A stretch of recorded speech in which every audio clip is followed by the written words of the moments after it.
আল্লাহ তাআলা তার সৃষ্টিকে বিভিন্নভাবে পরীক্ষা করেন, কখনো সম্পদের ক্ষতি দিয়ে, কখনো জীবনের ক্ষতি দিয়ে। প্রাকৃতিক দুর্যোগ কেবল প্রাকৃতিক ঘটনা নয়, এর পেছনে আল্লাহর পরীক্ষা ও মানুষকে সতর্ক করার বার্তা রয়েছে।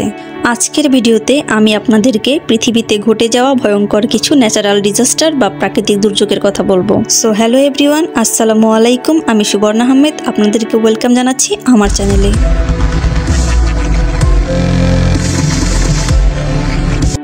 Central Mexico earthquake 1985।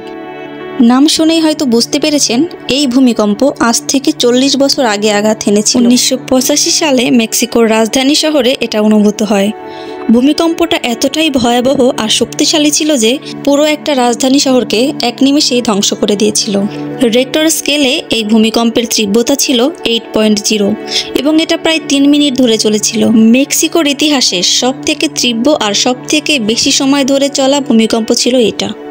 মাত্র 3 মিনিটেই এত ধ্বংসলীলা চালায় যে এতটুকু সময়ের মধ্যেই 30,000 মানুষের প্রাণ চলে যায় আর প্রায় 4 বিলিয়ন সম্পদের ক্ষয়ক্ষতি হয়। এটা এমন এক প্রাকৃতিক দুর্যোগ ছিল যে সেই আঘাত মানুষের হৃদয়কে এখনও নাড়া দেয়। সাইক্লোন নার্গিস 2008। প্রাকৃতিক দুর্যোগের মধ্যে ভূমিকম্পের থেকেও যদি কোনো শক্তিশালী কিছু থাকে তবে তা হলো সাইক্লোন বা ঘূর্ণিঝড়। এর কারণ হলো ঘূর্ণিঝড় যেখানে আঘাত হানে সেখানে সবকিছু ধ্বংস করে দেয়। এমনই এক ভয়ঙ্কর শক্তিশালী ঘূর্ণিঝড় হলো সাইক্লোন নার্গিস, যেটা 2008 সালে বার্মায় আঘাত হেনেছিল। মে মাসের 2 এবং 3 তারিখ নার্গিস বার্মায় তার ধ্বংসলীলা চালিয়েছিল। চতুর্থ ক্যাটাগরির ঘূর্ণিঝড় ছিল এই নার্গিস, যেখানে বাতাসের গতিবেগ ছিল ঘন্টায় 215 কিলোমিটার। এই ঘূর্ণিঝড়ে 1,35,000 মানুষ প্রাণ হারিয়েছিল এবং প্রায় $10 বিলিয়ন ক্ষতি হয়েছিল। আর 24 লাখ মানুষ তাদের ঘরবাড়ি হারিয়েছিল। যারা নিখোঁজ হয়েছিল তাদের সংখ্যা মিলালে মৃত্যুর সংখ্যা প্রায় 1.5 লাখ ছাড়িয়ে যাবে। এতগুলো বছর কেটে গেলেও কিন্তু বার্মার মানুষ আজও এই দুর্যোগের ভয় থেকে বের হতে পারেনি। Great east Japan earthquake 2011। পৃথিবীর বুকে জাপান এমন একটা দেশ যেখানে সবথেকে বেশি ভূমিকম্প অনুভূত হয়। এমনই এক ভূমিকম্প 2011 সালে এই দেশে অনুভূত হয়েছিল, আর সেই ভূমিকম্পের নাম দেওয়া হয়েছিল great east Japan earthquake. Rector স্কেলে এর তীব্রতা ছিল 9.0 এবং এটার ফলে দেশের অনেক অংশেই সুনামি আঘাত হেনেছিল। এর ফলে ফুকুশিমা দাইজি নিউক্লিয়ার পাওয়ার প্ল্যান্টে অনেক বড় ক্ষতি হয়। জাপানের ইতিহাসে এটা সবথেকে বড় ভয়ঙ্কর শক্তিশালী ভূমিকম্প ছিল। এমনকি সারা দুনিয়ার মধ্যে কিন্তু চতুর্থ শক্তিশালী ভূমিকম্প ছিল এটা।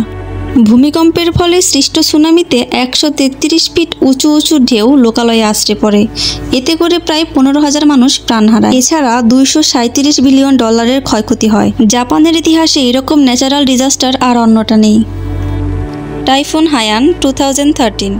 টাইফুন হায়ান, যেটাকে ইউল্যান্ডা নামেও বলা হয়ে থাকে, ফিলিপিনের ইতিহাসে সবথেকে ভয়ঙ্কর তুফান হলো এই টাইফুন হায়ান, যেটা 8 নভেম্বর 2013-তে আঘাত হেনেছিল। এই তুফানে বাতাসের গতিবেগ ঘন্টায় 315 কিলোমিটার ছাড়িয়েছিল। এমন গতির তুফান পৃথিবীর ইতিহাসে খুব কমবারই দেখা গেছে। টাইফুন হায়ান এতটাই শক্তিশালী ছিল যে বড় বড় ইমারত চোখের পলকেই ধূলিসাৎ হয়ে গিয়েছিল। প্রায় 8,000 মানুষ প্রাণ হারিয়েছিল এবং লক্ষাধিক মানুষ তাদের ঘরবাড়ি হারা হয়েছিল। টাইফুন হায়ানের ফলে ফিলিপিনে প্রায় $3 বিলিয়ন ক্ষয়ক্ষতি হয়েছিল। এই টাইফুনের ফলে গুয়াম, ক্যারোলিন দ্বীপপুঞ্জ, দক্ষিণ চীন, ভিয়েতনাম ও তাইওয়ানও ক্ষতিগ্রস্ত হয়েছিল। Haiti earthquake 2010। প্রথমে বলছি, হেতি একটি ছোট ক্যারিবিয়ান দেশ যেটার আয়তন 10,710 বর্গ মাইল। 2010 সালের 12 জানুয়ারি হেতিতে একটা ভয়ঙ্কর ভূমিকম্প আঘাত করে। এই দেশের ইতিহাসে এর থেকে বড় ভয়াবহ ভূমিকম্প আর একটাও নেই। আর এই ভূমিকম্পের কেন্দ্র ছিল হাইতির রাজধানী পোর্ট অফ প্রিন্স থেকে মাত্র 16 কিলোমিটার পশ্চিমে। ভূমিকম্পের মাত্রা ছিল 7.0 মেগাওয়াট। কিন্তু হেইতির ইমারতগুলোর স্ট্রাকচার অনেক বেশি দুর্বল হওয়ায় 7.0তেই কিন্তু অনেক ক্ষতি হয়ে যায়। এই ভূমিকম্পের ফলে রাজধানী পোর্ট অফ প্রিন্স সহ আশেপাশের সব এলাকার মানুষের বাড়িঘর, স্কুল, কলেজ, হাসপাতাল, সরকারি বেসরকারি দপ্তর, এভরিথিং সব নষ্ট হয়ে যায়। প্রায় 2,30,000 মানুষের প্রাণ চলে যায় এই ভূমিকম্পে, যেটা আসলে অনেক বড় একটা সংখ্যা। হেইতির মতো ছোট দরিদ্র দেশে $14 বিলিয়ন ক্ষতি হয়ে যায়। আজ পর্যন্ত হেইতি এই লোকসান কাটিয়ে উঠতে পারেনি। বাংলাদেশ সাইক্লোন 1991। 1991 সালের 29 এপ্রিল বাংলাদেশের দক্ষিণ পূর্ব চট্টগ্রাম বিভাগের উপকূলীয় অঞ্চলে প্রায় 250 কিলোমিটার বেগে আঘাত হানে এই ঘূর্ণিঝড়টি। এই ভয়ঙ্কর ঘূর্ণিঝড়ে প্রায় 1,38,000 মানুষ প্রাণ হারায়। এদের মধ্যে বেশিরভাগ মানুষই ছিল সন্দ্বীপ, মহেশখালী, হাতিয়া দ্বীপের বাসিন্দা। ঘূর্ণিঝড়ের সতর্কবার্তা অনেক আগেই পাওয়া গিয়েছিল, কিন্তু অসাবধানতা ও অজ্ঞতার কারণে বেশিরভাগ মানুষই আশ্রয় কেন্দ্রে যায়নি, কারণ তারা ভেবেছিল হয়তোবা ঝড়ের তীব্রতা এতটা বেশি হবে না। আর এই ভুলের কারণেই এতগুলো মানুষের জীবন চলে গিয়েছিল। ঘূর্ণিঝড়ের প্রভাব তো 24 তারিখ থেকে শুরু হয়ে গিয়েছিল। 29 তারিখে গিয়ে সেটার প্রলয়ঙ্কারী রূপ ধারণ করে এবং 30 তারিখে গিয়ে এই ঝড়টা শান্ত হয়, কিন্তু ততক্ষণে সব শেষ। এই ঘূর্ণিঝড়ে প্রায় $1.5 বিলিয়ন ক্ষতি হয়, 10 লক্ষ ঘরবাড়ি ক্ষতিগ্রস্ত হয় এবং 1 কোটি মানুষ বাস্তুহারা হয়ে পড়ে। হয়তো এই ঘূর্ণিঝড়ের অনেক বছর পার হয়ে গেছে, কিন্তু যারা এটা সামনাসামনি এক্সপিরিয়েন্স করেছে তারা এর নাম শুনলেই বাকরুদ্ধ হয়ে যায়। Indian ocean tsunami 2004।